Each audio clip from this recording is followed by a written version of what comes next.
देखिए, आज का टॉपिक है आपका जो आपका फर्स्ट पेपर है, और फर्स्ट पेपर में भक्ति काल जो आपने सुना है, और भक्ति काल के जो इम्पोर्टेंस लेखक हैं, जो कवि हैं, कवियों में कौन कौन हैं? कबीरदास जी हैं और सूरदास जी हैं, सूरदास। और तीसरा कौन है? तुलसीदास। और चौथा जो है आपके वो कौन है? मीराबाई। इन चारों में से आपको 2 क्वेश्चन आ जाएंगे, चारों में से 2 क्वेश्चन आपको आराम से मिल जाएंगे, इसलिए थोड़ा सा भक्ति काल को पहले पढ़ लेते हैं। तुलसीदास और सूरदास में से दोनों में से एक क्वेश्चन पूछेगा, कबीरदास और मीराबाई में से दोनों में से एक क्वेश्चन पूछेगा। अब इनकी कभी कभार तो क्या है कि जो भी काव्य रचना है, जो लिखा है, उसका काव्य सौंदर्य पूछता है, काव्य सौंदर्य। और काव्य सौंदर्य का मतलब क्या है? जिसमें भाव पक्ष और कला पक्ष दोनों चीज आती हैं। अगर काव्य की विशेषता पूछे तब भी आपको वही चीज़ें हैं दोनों, जिसमें भाव पक्ष और कला पक्ष। अगर आपसे एक ही चीज़ पूछी जाए कि कबीरदास जी के भाव पक्ष को स्पष्ट कीजिए, तो फिर कला पक्ष से आपको उसमें एंट्री नहीं करनी है। काव्य सौंदर्य विशेषता के रूप में पूछे तो आप उस चीज़ों को आराम से दोनों को, भाव पक्ष और कला पक्ष दोनों को अलग अलग आप एंट्री कर सकते हो। तो देखिए, मैंने आपको उस समय बताया था कि क्योंकि हिंदी साहित्य के इतिहास में भक्ति काल को स्वर्ण युग कहा जाता है। स्वर्ण युग क्यों कहा जाता है? क्योंकि हमारे जो देश है, उस देश पे कितने सारे विदेशी लोगों ने आक्रमण किया, और बहुत सारे आक्रांताओं ने त्रस्त किया है भारत देश को।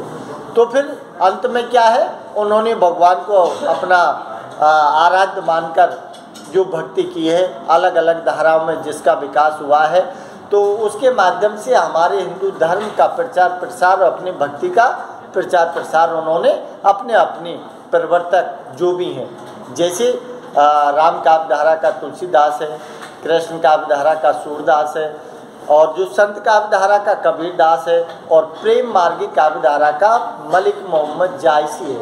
तो सबके अलग अलग प्रवर्तक हैं। तो मैंने आपको भक्ति काल उस समय बताया था, तो उस समय मैंने आपको भक्ति काल की जो विभाजन था वो मैंने स्पष्ट कर दिया था। सारी की सारी विशेषताएं आपको मैंने नोट कराई थी शुरुआत में। मैंने 1 महीना इसी में निकाला था हिंदी साहित्य के इतिहास में। तो भक्ति काल में जो 2 धाराओं का विकास हुआ है वो कौन कौन सी थी? एक सगुण और एक निर्गुण। तो सगुण के अंदर ध्यान रखना, सगुण के अंदर कौन है?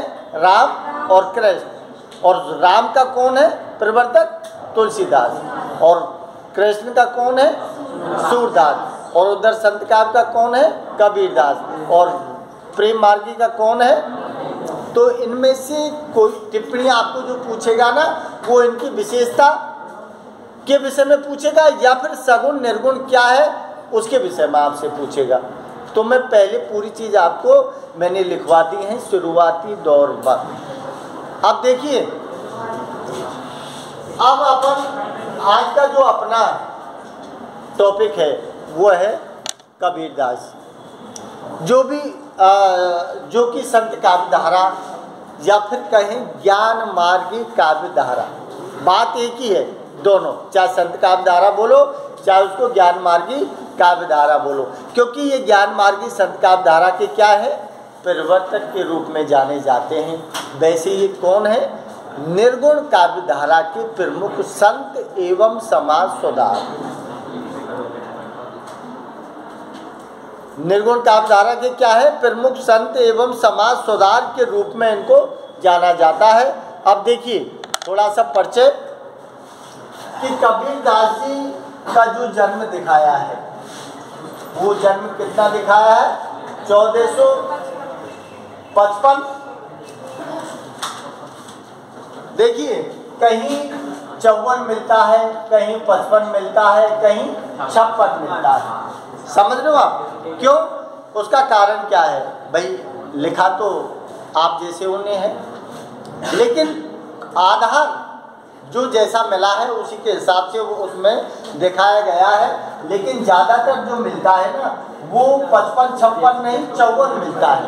ध्यान रखना 1454 कबीरदास जी का। और जगह कहाँ दिखाई है ये भी ध्यान रखना। ध्यान रखना लहर तालाब, लहर तालाब, लहर तालाब ये कहाँ है ये भी ध्यान रखना। ये लहर तालाब है काशी, काशी। काशी कहाँ पड़ता है? बनारस। काशी का पुराना नाम है, सॉरी बनारस का पुराना नाम काशी है। बेटा बकवास नहीं, शांति से सुनो, नहीं भगा दूंगा मैं क्लास से बाहर। कोई जरूरत नहीं है क्लास लेने की। तो काशी, काशी पुराना नाम है, क्योंकि हमारी जितने भी वेद पुराण हैं उनमें अयोध्या आपने नाम सुना है जिसका नाम साकेत मिलता है, बनारस का काशी मिलता है, इलाहाबाद का प्रयाग मिलता है। वेद पुराण जो महाकाव्य है हमारे उनमें ये सारी चीज़ें बताई गई हैं। अब ये काशी कहाँ है? आपकी यूपी, यूपी का मतलब उत्तर प्रदेश। तो जन्म दिखाया है 1454 लहर तालाब काशी उत्तर प्रदेश में। और मृत्यु जो दिखाई है मृत्यु, ये मृत्यु क्या दिखाई है? 1575 ये दिखाई है जगह मगहर, मगहर ये भी यूपी में ही है, उत्तर प्रदेश में। मगहर जो कहाँ पड़ता है? ये मगहर जो है ना ये बस्ती जिला में पड़ता है, बस्ती जिला, बस्ती जिला में पड़ता है। जो गोंडा वगैरह है वहीं मगर है। तो मगर जन्म इनका कहाँ हुआ है? लहर तालाब काशी। और 1575 में इनका देहांत कहाँ हुआ है? मगर में। अब देखिए इनके पिता और माता के रूप में नाम क्या मिला है? नीरू और नीमा। नीरू और नीमा दो नाम मिले माता पिताओं के रूप में। और इनकी जो पत्नी है, पत्नी का नाम क्या मिला है? लोही, लोही पत्नी का नाम है। और पुत्र और पुत्री जिसका नाम दिया है कमाल और कमाली।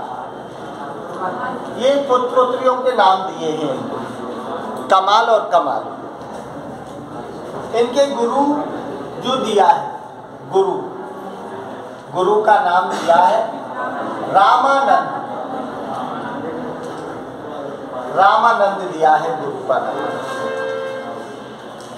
अब देखिए कि जन्म लहर तालाब काशी, बात क्या है? क्योंकि इनके विषय में दिया है, गुरु के विषय में और अपने जन्म के विषय में जैसे इन्होंने लिखा है उस आधार पर एक उक्ति है, कथन जो लिखा है इन्होंने कि काशी में हम प्रगट भये, प्रगट का मतलब जन्म, कि काशी में हम प्रगट भये रामानंद चेतायो, रामानंद चेतायो, चेतायो का मतलब है ज्ञान, कि जो ज्ञान प्रदान किया है रामानंद ने किया है और जन्म हमारा काशी में हुआ है। ये चीज़ उन्होंने लिखा है। अब कुछ चीज़ें ऐसी भी हैं जिनके आधार पर ये चीज़ें मिलती है कि कबीरदास जी बिल्कुल अनपढ़ थे, पढ़े लिखे नहीं थे कबीरदास जी। तो फिर बात यह है कि जब पढ़े लिखे नहीं तो इतनी सारी चीज़ें अच्छी जो लिखी हैं उन्होंने कैसे लिख दी। लेकिन ये कोई ज़रूरी नहीं होता कि पढ़े लिखे, बहुत सारे अपन ग्रामीण परिवेश में रहते हैं, बहुत सारे लोगों के जो अनपढ़ होते हैं ना उनको भी ज्ञान बहुत होता है, तो वो अपनी स्मरण शक्ति और बुद्धि के आधार पर उन सारी चीज़ों को रट लेते हैं और वो अच्छे ज्ञाता भी बन जाते हैं। तो ठीक उसी प्रकार कबीरदास जी का काम बताया है कि संकलन किसी और ने किया है और मुँह से बात इन्होंने कही, क्योंकि उसमें लिखा है कि मसीह कागज छुओ नहीं, कलम गयो नहीं हाथ। इस पर संकेत मिल रहा है। मसीह का मतलब है स्याही और कलम की। स्याही और कलम तो मैंने कभी छुआ नहीं, स्पर्श नहीं किया। अब छुआ नहीं, स्पर्श नहीं किया तो सीधा संकेत मिलता है कि कबीरदास जी अनपढ़ है, ये लिखा हुआ है उनके विषय में। लेकिन अब संकलन कैसे हुआ है, कैसे करवाया है, लेकिन भक्ति काल के अंतर्गत कबीरदास जी का निर्गुण संत काव्य धारा या फिर ज्ञान मार्गी काव्य धारा या संत काव्य धारा में पहला नंबर है। अंतर, क्योंकि सगुण काव्य धारा के प्रवर्तक कौन है? तुलसीदास और सूरदास हैं, लेकिन निर्गुण ज्ञान या निर्गुण ब्रह्म जो काव्य धारा है उसका प्रवर्तक कौन है? कबीरदास है। अब देखिए कि उनके माता पिता वैसे जन्म के विषय में दिया है कि ये कौन था? जूला परिवार, जूलाहा परिवार, जुलाहा, ये परिवार इसने पाला पोसा है नीरू नीमा। वैसे जन्म के विषय में लिखा है और बताया गया है कि वैसे कबीरदास जी किसी विधवा ब्राह्मणी औरत के पुत्र हैं, विधवा ब्राह्मण। लेकिन अब उसने यहाँ इसको क्यों छोड़ा, उसके पीछे उसका कोई वो नहीं है, लेकिन दिया है कि विधवा ब्राह्मणी का पुत्र बताया है। लेकिन इसका जो जन्म हुआ है वो कैसे हुआ है? विषम परिस्थितियों में हुआ है। तो विषम परिस्थितियों में होने के कारण उसने क्या किया है? इसको लोक लाज निंदा और की भय जो है, उस भय की वजह से इसको लहर तालाब के किनारे छोड़ के चली गई। अब जूला परिवार ने इसको पाला पोसा है। जूला परिवार कौन होता है? जो कपड़ों की रंगाई पुताई का काम करता है, धुलाई का काम करता है, जूला परिवार दिखाया है। जो जाति से किस में दिखाया है? मुस्लिम समुदाय में। मुस्लिम समुदाय में जूला परिवार दिखाया है। तो फिर जूला परिवार ने इसका पालन पोषण किया है। इसलिए जो साहित्य है हमारा वो नीरू और नीमा का ही वर्णन करता है, क्योंकि ये तो एक किंवदंती है, एक श्रुति है जिसके आधार पर ये कहा गया है कि भाई ये विधवा ब्राह्मणी थी, उसका पुत्र है। लेकिन देखा किसने है? साक्ष्य कुछ भी नहीं है। तो साक्ष्य तो क्या मिला है कि भाई जिनको मिला है उन्हीं का। सीधी बात है कि जन्म देने वाले का नाम बड़ा नहीं होता, जो पाल पोस के संतान को बड़ा करता है ना, पालन पोषण, उसी का नाम होता है। देवकी ने कृष्ण को जन्म दिया, लेकिन नाम बड़ा आज तक देवकी का नहीं है, माँ यशोदा का है। समझ रहे हो? तो किसने जन्म दिया, कैसी परिस्थितियों में दिया, बात वो नहीं है। बात क्या है कि लहर तालाब के किनारे जूला परिवार जो दंपति दिखाया है नीरू और नीमा, उसने उसको पाल पोस के बड़ा किया है। लेकिन जूला परिवार मुस्लिम समुदाय होने के कारण इसको किस में मान लिया? निम्न वर्ण में मान लिया। निम्न वर्ण में, अब निम्न वर्ण में मान लिया तो फिर सीधी बात है कि मंदिर, मस्जिद, चर्च, गुरुद्वारे, उनमें निम्न वर्ण को प्रवेश वर्जित था। और ये कौन थे? सूरदास, तुलसीदास, खुद ब्राह्मण। तो उन्होंने तो सगुण काव्य धारा का निर्माण कर दिया।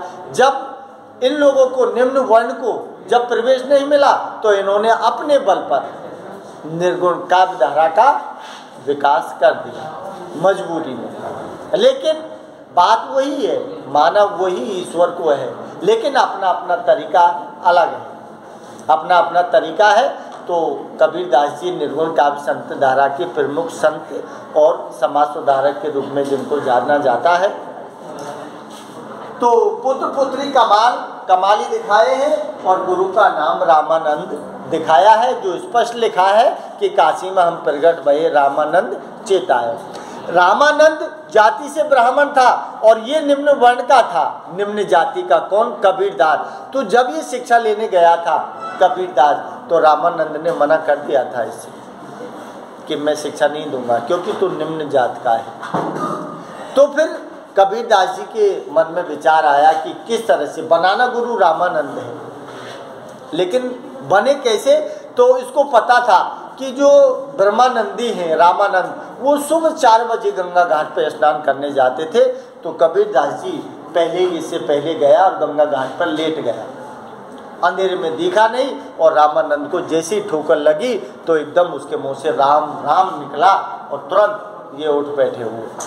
बोल बस गुरु, यही तो मुझे चाहिए था कि आपके नाम से राम नाम निकला। वही मंत्र बनाया कबीरदास ने, वही राम नाम को आधार मान के अपने प्रभु की भक्ति करने लग गया, और उस भक्ति का नाम क्या दे दिया? निर्गुण। निर्गुण का मतलब जो निराकार है। भाई सगुण वाले साकार की पूजा करते हैं, जिसमें राम कृष्ण जो भी जिसको मानता है, हमारे आप जो लोग हैं या मैं हूँ या कोई भी है जो पूजा पाठ करते हैं ना, वो सारे सगुणों के अंतर्गत आते हैं। लेकिन ये निर्गुण है। निर्गुण का मतलब निराकार, क्योंकि ब्रह्म जो है ना उसका कोई आकार नहीं माना है इन्होंने। वो अनंत है, सीमा रहित है, अनंत है, सीमा से रहित है, निराकार है, कोई आकार नहीं है प्रभु का। इसलिए सर्वत्र रूप में कण कण में समाया हुआ है, ये उन्होंने माना है। किसने? कबीरदास ने। इसलिए उन्होंने निर्गुण काव्यधारा के प्रमुख प्रवर्तक के रूप में इनको जाना जाता है। अब देखिए इन्होंने जो दिया है कि इनका जो रचना के रूप में, इनकी रचना के रूप में जो दिखाई गई है वो क्या दिखाई गई है? साखी शब्द और रमैनी, ये 3 काव्य रचना दिखाई है, साखी शब्द और रमैनी। और इन सब का संकलन किसमें दिखाया है? बीजक। एक काव्य संग्रह है इनका बीजक। इस बीजक में इन सब का वर्णन किया गया है। साखी शब्द रमैनी 3 काव्य रचना दिखाई है इनकी, और इन सबको किस में संकलित किया गया है? बीजक। तो ये सारी थोड़ा सा इनकी जो कवि परिचय है उसका परिचय भी होना जरूरी है। क्यों? काम क्या है और लिखा किसमें है? ये सारी की सारी चीज़ें लिखे किसमें है कि पद भी लिखे हैं उन्होंने, और क्या दिए हैं? दोहे।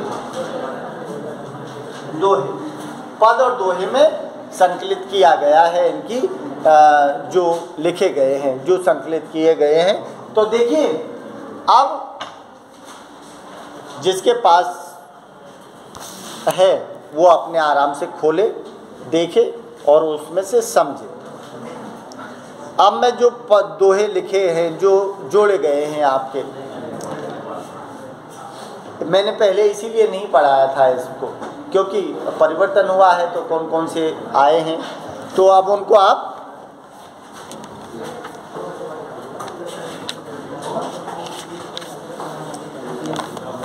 तो देखिए इसमें जो दिए गए हैं, तो दिया क्या गया है? इसमें 3 अंग दिए हैं। 3 अंग, 3 अंग किस क्या दिया है? पहला तो आपका गुरुदेव, गुरुदेव को अंग, गुरुदेव का अंग दिया है। और दूसरा दिया है सुमरन है क्या अलग है? सुमरनी, सुमरन कौ अंग। लेकिन थोड़ा सा देखूं फिर मैं बता दूंगा आपको। और एक दिया है पद दिए हैं, पद दिए हैं। लेकिन अब जो दिया है इस सुमरन की जगह शायद आपका मन को अंग दिया है। मन, मन को अंग। ये चीज आपके सिलेबस में है। तो पहला अंग दिया है गुरुदेव का, जिसमें से आपको पढ़ाना है। चला लाल टी शर्ट कनम पे दे दूंगा मैं, आराम से शांति से सुन लो, और नहीं तो क्लास से गेट आउट कर दूंगा, पर घोषणा नहीं दूंगा मैं। तो देखिए गुरुदेव का अंग गुरुदेव का अंक का मतलब क्या है? जितने भी इसमें दोहे लिखे गए हैं वो सारे के सारे गुरु को समर्पित हैं। गुरु की महिमा, गुरु का बखान उन्होंने किया है। क्यों? कारण क्या है? क्योंकि इस संसार से, इस भव सागर से बेड़ा पार लगाने वाला गुरु ही एकमात्र एक सहारा है जो आपको इस संसार से पार लगा सकता है और कोई नहीं। इसलिए भगवान से भी बड़ा गुरु माना है कबीरदास ने। इसीलिए आज से नहीं, वेद पुराणों में भी गुरु की महिमा का बखान किया गया है। आपने सुना है, गुरु रे ब्रह्मा गुरु रे विष्णु गुरुदेव महेश्वरा गुरु रे साक्षात पर ब्रह्म तस्मै श्री गुरुवे नमः। इसका मतलब सबसे पहला प्रणाम उन्होंने गुरु को किया है। सबसे पहला प्रणाम किसको किया है? गुरु को। क्योंकि गुरु ही वो जीवन को बनाता है और गुरु अगर गलत मिल गया, मार्गदर्शन गलत हो गया तो गुरु ही जीवन को भी बेकार कर देता है। तो हर आदमी को हर चीज़ सोच समझ के गुरु बनाना चाहिए। अब गुरु भी कई प्रकार के होते हैं। एक गुरु तो वो हैं पहले प्राथमिक रूप में जो दिखाए हैं।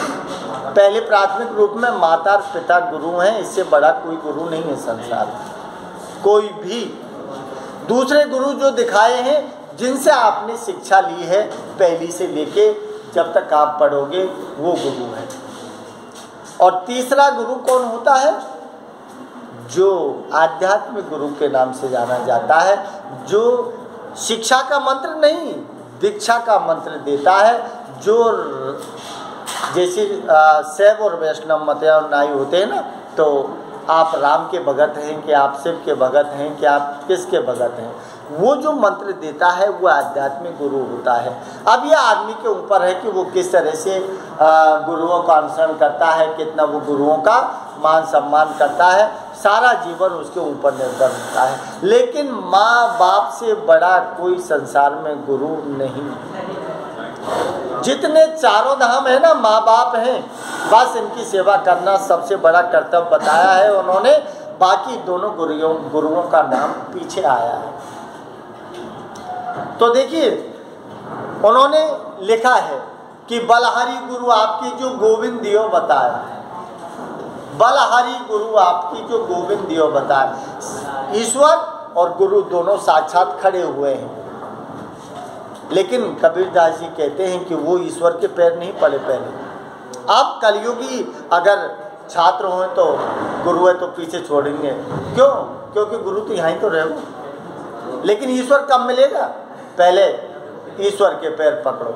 लेकिन नहीं, उसने बलहारी गुरु आपकी, बलहारी का मतलब है नौछावर होना, कि मैं नौछावर होता हूँ गुरु आपको। क्यों? कि शायद आपको ये ज्ञान मुझे नहीं दे पाते तो मुझे गुरु के दर्शन नहीं होते। इसीलिए सबसे पहले वो गुरु के पैर पड़ता है और ईश्वर के सेकंड नंबर में पैर छूता है। ये ज्ञान का तत्व ज्ञान की बात बताई है उन्होंने। तो इस तरह से बहुत सारी चीज़ें हैं जो इनके विषय में दी हुई हैं। और एक क्वेश्चन जो है जिसमें पूछा जाता है ज़्यादातर परीक्षा में कि कबीरदास जी कभी नहीं, एक समाज सुधारक के रूप में भी जाना जाता है, ये लिखा है। तो समाज सुधारक में भी पीछे नहीं है, ध्यान रखना। अब देखिए, अब जिसके पास बुक है, जो भी है आप खोल लो, जो आपके दिए हुए हैं उन दोहों के विषय में मैं आपको व्याख्या करके और बताऊंगा।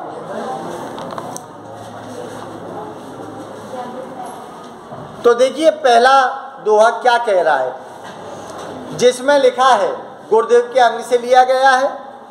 तो पहला दोहा कह रहा है आपका कि सतगुर सवान को सगा सोदी सही ने दाती हरि जी सवान को हेतु हरिजन सही ना जाती। इसका मतलब क्या है भाई? व्याख्या में सारी चीज़ें आपको लिखनी पड़ेंगी और जब तक आप किसी चीज़ का अर्थ नहीं समझ पाओगे, जब तक आप कोई भी वर्णन नहीं कर सकते। तो देखिए दोहा समझिए क्या लिखा है कि सतगुर सवान को सगा। सतगुरु, सतगुरु का मतलब है सदगुरु, जो अच्छा गुरु है, जो सदगुरु है। उस सतगुरु से बड़ा सवान, सवान का मतलब है समान से, क्योंकि शाब्दिक अर्थों का जो शब्द है उन शब्दों का अर्थ आप नहीं समझ पाओगे तो व्याख्या नहीं कर पाओगे। ध्यान देना कि सतगुरु, सतगुरु का मतलब है जो अच्छा गुरु है, जो सदगुरु है। और क्या दिया है? सवान, सवान का मतलब है समान से। को दिया है को सगा, सगा का मतलब सगा संबंधी जो होते हैं, नाते रिश्तेदार। सबसे श्रेष्ठ स्थान किसका माना है? गुरु का माना है कि न तो कोई सगा है न कोई संबंधी है। सच्चा कौन है? सच्चा गुरु के समान कोई सगा संबंधी नहीं होता है। क्यों? क्योंकि इस भवसागर से आपको बेड़ा पार कराने में एकमात्र वही गुरु है जो आपको बेड़ा पार कराएगा। आगे क्या दिया है? सोदी सहीना दाती, दाती, दाती का मतलब है दाता से, क्योंकि गुरु से बड़ा कोई दाता नहीं है।